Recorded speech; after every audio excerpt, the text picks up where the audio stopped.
Bad credit is not something that's impossible to fix. I have a secret for you. Even if your score is tragically low, there are a few simple things that you can do to fix it. In this video, I'm gonna show you how to improve your credit score from bad to almost perfect in just a few simple steps.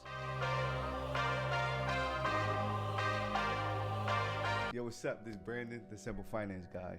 And in 2018, when I was in college getting my degree in finance, my credit score was a tragic 548. I always knew that I needed good credit, but just like everybody else, I made a few simple mistakes. But it only took me 6 years of doing these simple 3 things to get my credit score to almost perfect. And now it's lit. So if you're like me, struggling with your credit, let's get to work.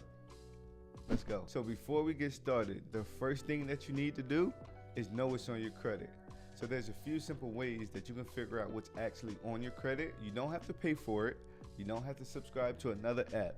All you need to do is go to annualcreditreport.com, and on there you get 1 free credit pull per year, and that's going to be everything that's currently on your credit. Go on there, see what's actually on your credit so we can start to fix it. The main thing is you have to know what you're up against before we start this journey. So don't go out here and subscribe to all these different apps because you really don't have to.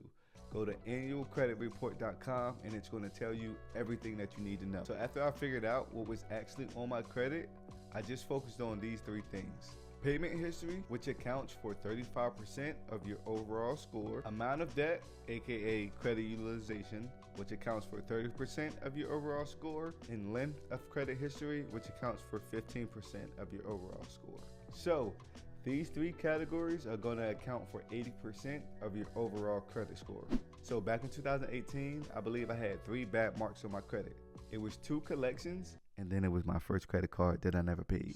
So my first action steps was to get that off my credit, because if you miss payments 30, 60, or 90 days, that's going to be on your credit for at least 7 years. The other 2 collections though, I got them removed. And you don't have to go out here writing these letters, doing all this crazy stuff, trying to get this stuff removed from your credit. I just took ownership. I knew that I was supposed to pay these things, and I just didn't pay them. At first, I was just gonna go pay the collections people directly. And then I thought, why not just go pay the people that send their account to collections?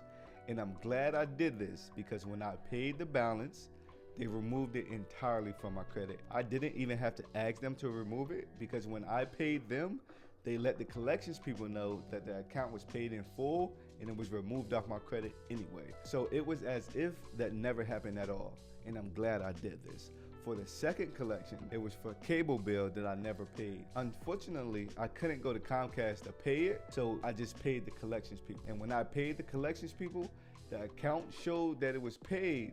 The only thing that was different from the first time is it wasn't off my credit, because it just showed the collections account was satisfied. So now on my report, all I had was the collections that was satisfied, and I had the credit card that was closed because of late payments. So these 2 accounts, although they were hurting my credit, the clock has started. So I knew once those accounts were closed and they were settled, all I have to do was wait to get those removed. Once time passed, later down the line, those were removed. I never had a collection ever again, and that's the key.